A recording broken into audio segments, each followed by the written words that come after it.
Good morning. It's a good day yesterday, particularly for those of you who attended the live chat webinar. Got some really good stuff out of it. So let's have a look through. Just change this. It's in time order at the moment. Just do it by league. We can have a quick look through. So you can immediately see 0-0 at half time. Lay the draw second half. Arsenal score first, draw odds will rise. It's an unremarkable later back trade. It's not going to make you a squillionaire. It's your old fundamental lay low, back high. Brentford against Aston Villa. This match changed on the Brentford red card.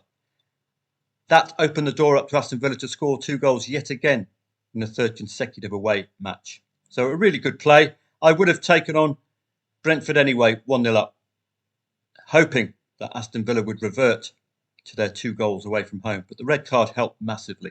2.25, telling you that the market expected Brentford to be more competitive, which indeed they were. But an excellent win. I'll take any help I can get, red cards or otherwise. West Ham and Wolves. We had a couple of strong patterns ending yesterday. Brighton's first ever time they've not had both teams to score this season.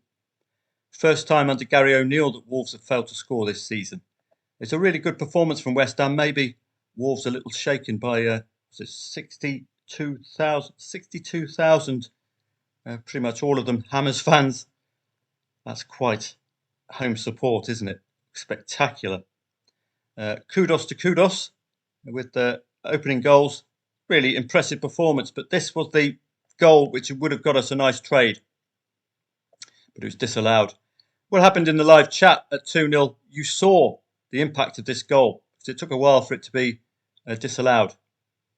The impact was huge. That's why we got involved there. Laying West Ham at 1.1, backing Wolves at something like 75. When that happened, when this goal came in, that 75 dropped to 20.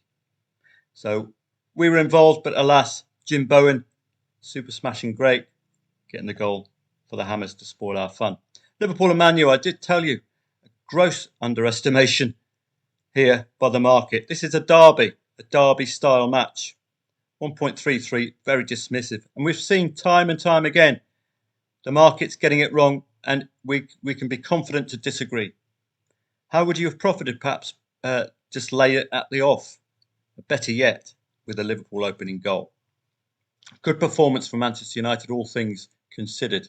They still don't look like a team, though. They just look like 11 individuals at the moment. You want to look at a team, look at Everton, battling for everything. Man United just all over the shop, really. There's no team ethic there, at least from my eyes anyway. French League, it's not a league I tend to focus on too much, but were there any plays there yesterday? Well, these late ones, Marseille always likely to win. Paris Saint-Germain against Lille. Who scored first? Paris Saint-Germain scoring first. You could have laid the draw second half. Paris Saint-Germain scoring first. That would have impacted markedly on the draw odds, 1.91 pre-match. But you see it was a penalty for Mbappe, so it's a very good performance from Lille yesterday.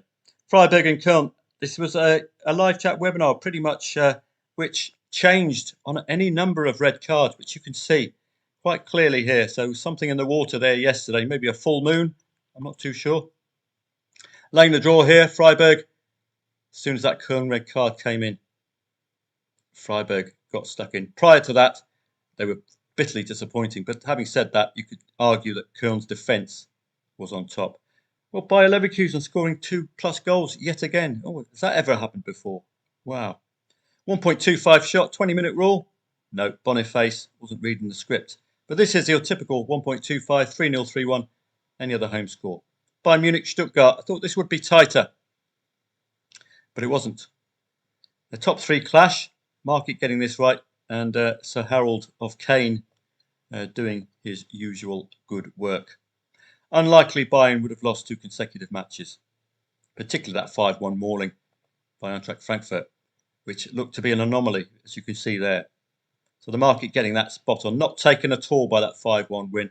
That was a mystery, that 5-1 win. I don't know how that hiccup occurred. In Italian Serie A, any plays? Lay the draw second half. Guy, for instance, in the live chat webinar, giving us all manner of angles as to why to take this draw on. That's the benefit of attending the live chat webinar. We get some great input from a number of members, all helping each other create these profitable trading angles. This was another superb play. We spotted this, got this one right. Udinese love a draw. Have a look at their heads-to-heads. DD, DD, DD. So, what are you going to do at 2-0? You're going to speculate. You're going to lay Udinese. You're going to back Sassuolo in the match odds market. Could have had a £100 profit on Sassuolo had they made the 2-2. As it ended, it's a £24 profit on the draw. Could have been a 37 green screen if I cashed out at 2-2. But it's called options at exit. You've got, what do? Take the money and run. 37 quid. Take a hit of about 11 quid to £26 on the draw in the hope that you get £100 if Sassuolo score the next goal to make it 2-3. Red card again, changing the match. Yes, it was penalties, but we'll take anything we can get. Another draw for Udinese. Their manager must be going absolutely spare. Would I have played this?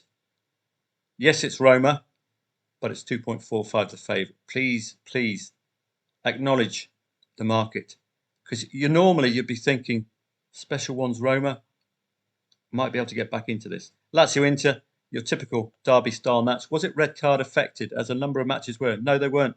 It was already 0-2. Abuse of officials from Lazzari late on. Probably lots of hand gestures from these Italians. Eredivisie, another good example to you of a 1.2 shot doing exactly what we think. 2 goals before half-time, 0-4. Possible win to 0 when we've got this lot. Stengs wasn't reading the script. Post 20 minutes if we're going to make some money. Here's how to make some money. 1.22. 0-0 after 20 minutes. 1-0, 2-0 in the unquoted half-time score market. Boom. 35th minute. I think they had another goal scratched off just before half-time. That would have been really juicy. 2-0. Derby-style match, but PSV continue their wonderful season. I think they're a 100% win record without looking. Sociedad and Betis. I didn't lay the draw second half. Well, I did as part of my lay 1-4. So if you're attending the live chat webinar, you'll know exactly what I'm on about. So it ended 0-0, but there's no panic stations. And it was disappointing 0-0 because Sociedad had 2 goals disallowed first half. Las Palmas did score first against Cadiz, but disappointment. They normally either win. Emphatic stuff from Real Madrid and 2-0 by half time again. Post or pre 20 minutes? Let's have a look. There we go. That's how you make your money. You've got Rodrigo to thank there. 0-0 after 20 minutes for a 1.25 shot. Back 1-0, 2-0, any unquoted. In the half-time score market, you get the 2-0 in. That's probably 8, 9, 10 to 1 for a 1.25 shot. Not too shabby, eh? Belgian Jupiler League. Nothing much doing yesterday. We laid the draw. Union Singulwa absolutely bossed this. Should have won far more emphatically than they did yesterday. Yet another 1.25 shot delivering before half-time. Pre or post 20 minutes? There we go. Another 1-0 post 20 minutes. So you can pick up some really good value from these shorties, can't you? If you just use a bit of creativity. DZ and Hajduk split. It was a derby-style match, this one. I didn't quite lay the draw there, thankfully. Sparta Prague. I did mention in the live chat, this may not be a typical red card taking on. And I should have really followed my instinct with that 0-1 lead for Teplice. And then had a bit of faith that these 1.14 odds might suggest that the gap between these two sides is so big that we can still trust Sparta Prague. So something for you to remember. Desmond Tutu here with Slavia as well. That was the main action yesterday. St. Pauli, we did lay the draw second half, and it was relatively high. But as soon as St. Pauli scored, the draw odds went all the way up to about 10s or 11s. So a simple later back trade there yesterday. So some good stuff. Enjoyed the session yesterday. Really enjoyed the input from those turning up to the live chat. It really does help a lot of people. Some great angles as well. You're learning all the time. we're just trying to create some evidence, building a case for getting involved in a trade. Looking on to today, I'm not playing today. It's a day off today, but I might play as far as trading, but maybe not. I could do with an early night. This is a 3 a.m. start, Brum and Leicester. It looks good, this. Birmingham have 2 wins and a draw against the top 5 at home, which makes this intriguing. They've scored 5 goals in the last 15 minutes at home as well, so you might want to look at the potential for them to end the first half strongly. Only 3 losses for Leicester were all 1-0, so that's an extremely good pattern to come into this match if Brum score first. Can we respect that and do an insurance play? 11 goals scored in the last half hour away for Leicester. They are very strong finishers. We've seen that all season. Girona. Don't disrespect Girona as the market did against Barcelona with that 2-4 win. Second against 13th, 100% wins for Girona against 8th and lower, home and away. I can't see a chink in the armour today. They scored 6 goals in the last 15 minutes of the first half, so they're good finishers in the first half. No win in 8 away for Alaves. There's no need to desert Girona just yet. Could see both teams to score. We've seen that in the last 5 Girona matches, but they are unbeaten in 8. Atalanta Salernitana, yet another example to you, along with PAOK Thessaloniki, Panetolikos and Olympiacos, all sub 1.3. It's going to test out that our assumptions, isn't it? So just reading the research, I'll make it short and sweet. It fits in precisely with the odds quotes. Atalanta Salernitana. Only 1 win for Salernitana, came against Lazio. We're likely to see a potential win to nil here for Atalanta. 2-0, 3-0. You could do a correct score, win to nil, but that's always a risk, of course, if Salernitana get a penalty. 3-0, 3-1, any other home score, goals before half-time. Similar, AEK Athens fits in perfectly as well. Only 1-0 at half-time came last match for Panetolikos, so we're likely to see a breakthrough before half-time. 6 out of 6 wins in 7 for AEK with clean sheet wins. Olympiacos have scored 2+ goals in the last 5 and the last 4 away. So we're going to test our assumptions for these sub 1.3 favourites today. There are probably a smattering of other matches throughout today, but it is my day off. Premier League 2, please remember, over 2.5 goals, Professional Development League. This is much of a match. They're pretty much the same competitions, aren't they? Arsenal under 21s have been a real solid side. Do please just check head-to-heads. If there's a preponderance of over 2.5 goals and both teams to score, you might want to have a go. But look at the record for this lot afterwards. Put these into my games and then check out the scorelines afterwards. If you see a whole raft of scorelines before half-time, that's a good over 2.5 goal queue, isn't it? No Israeli Liga Ha'al today. PS Gliwice odds-on favourites against Stal Mielec. So if you're doing a trading session yourself tonight, do collect your odds-on favourites. That way you can generate a trading angle.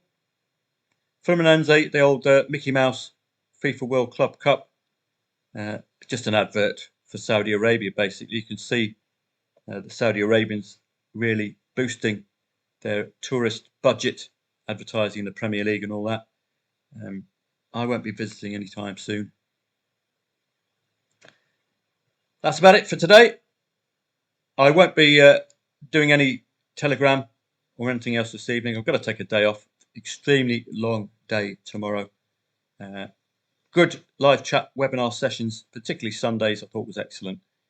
Thank you very much for all of those who attend, and I wish more people would attend because you're missing out a hell of a lot of really solid information. And if you are a football trader, Saturday and Sunday has to be your days to trade, quite naturally. So if you can attend, please do. I know it's you want to take a weekend off kind of thing, but you're just for the sake of a couple of hours on a Saturday and Sunday, we can hopefully come out of there with a decent profit for very low risk. Have a great day. I'll see you again tomorrow.